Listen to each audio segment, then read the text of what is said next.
Pandian store சீரியலில் இன்றைக்கி ஞாயிற்றுக்கிழமை தொடர்ந்து 2 மணி நேரம் பார்த்திங்கன்னா ஸ்பெஷலாக சீரியல் ஒளிபரப்பி இருக்கிறாங்க. ஸோ இன்றைக்கி அந்த 2 மணி நேரத்தில் என்ன காமிச்சிருக்காங்க அப்படிங்கிறத டிஸ்கஸ் பண்ணுவோம். ஸோ இப்போ கான்செப்ட் என்ன அப்படின்னு பார்த்தீங்கன்னா, நம்ம சரவணன், தங்கமயில் இவங்க 2 பேரும் மறு வீட்டுக்கு அவங்க அம்மா வீட்டுக்கு விருந்துக்கு அனுப்புறது தாங்க கான்செப்ட்டு. ஸோ ரொம்ப பிரம்மாண்டமாலாம் இல்லைங்க, ரொம்பவுமே சிம்பிளாக தான் இன்றைக்கி இருந்துச்சு. ஸோ இப்போ மறு வீட்டுக்கு போகிறதுக்காக யாரெல்லாம் போகிறது அப்படிங்கிறத பற்றி டிஸ்கஸ் பண்ணுறாங்க ஆரம்பத்திலேயே.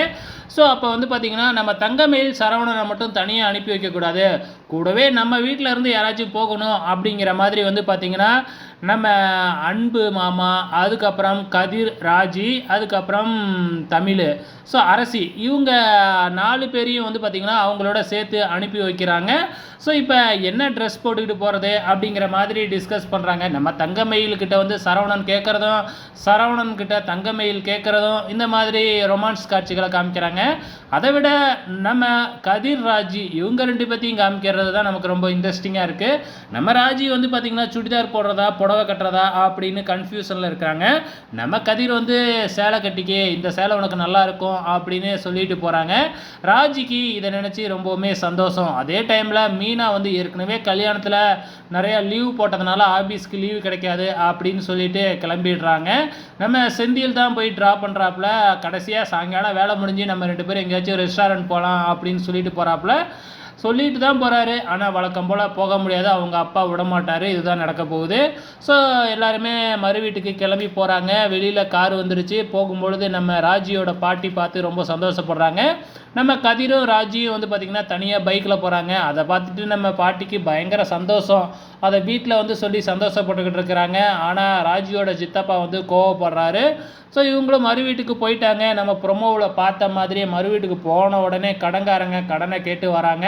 எப்படியோ சமாளித்து ஒரு வாரத்தில் கொடுக்குறேங்க அப்படின்னு சொல்லிடுறாங்க. அதே டைமில் இங்கே சரவணனுக்கும் வந்தவங்க எல்லாத்துக்குமே தெரிஞ்சிடுது. ஸோ இவங்க கடனாக இருக்காங்க அப்படின்னு சொல்லிட்டு, கல்யாணத்துக்காக தான் கடன் வாங்கினோம், கொஞ்சம் பத்தலை அப்படின்னு சொல்லி ஏதோ சமாளிச்சிட்றாங்க. நம்ம சரவணன் அதான் நம்ம தங்கமயிலோட நகைலாம் இருக்குல்ல, அந்த நகையை எங்கள் அப்பா கிட்ட இப்போ சொல்லிவிட்டு கொண்டு கொடுக்குறேன், அதை அடகு வைங்க, இல்லை விற்றுருங்க, விற்றுக்கு முதல்ல கடன் அடைங்க அப்படிங்கிற மாதிரி சொல்கிறாங்க. அதுக்கப்புறம் மறு வீட்டில் சாப்பாடு எல்லாம் சாப்பிட்றாங்க. சாப்பிட்டு முடித்த உடனே கிளம்பிடுறாங்க. ஸோ இவங்க வழக்கம் போல் கார்லேயே வந்துடுறாங்க. ஆனால் நம்ம கதிர்ராஜ் மட்டும் லேட்டாக வராங்க. வரும்பொழுது ராஜி பார்த்திங்கன்னா ஏதோ மயக்கத்தில் வர்ற மாதிரி வராங்க. அதுக்கப்புறம் தான் தெரியுது வர்ற வழியில் பைக்கு ரிப்பேர் ஆகிடுச்சு, அதுவும் வெயிலாக இருக்கிற இடத்துல ரிப்பேர் ஆனதுனால ராஜிக்கு மயக்கம் வந்துருச்சுங்கிறாங்க. நம்ம பாண்டியன் கதிரை பிடிச்சி திட்டிடுறாப்புல. ஸோ இது ராஜிக்கு பிடிக்கவே இல்லை, ரொம்பவுமே கவலைப்படுறாங்க. நம்மளால் கதிர் இப்படி திட்டு வாங்குறாரு அப்படின்னு சொல்லிட்டு. இங்கே மீனா வேலையெல்லாம் முடிஞ்சிடுச்சு. நம்ம செந்தில் ஃபோன் பண்ணி நீ ஆஃபீஸ்லேயே இரு, நான் உன்னை அழைக்க வரேன் அப்படின்னு சொல்லிட்டு புறப்படுறாரு. கரெக்டாக அவங்க அப்பா வந்துடுறாரு. ஸோ இதுக்கப்புறம் போக முடியுமா? நம்ம பாண்டியன் செந்திலை விட மாட்டேங்கிறாரு. டெலிவரி நிறையா இருக்குது, டெலிவரிக்கு போன்றாரு.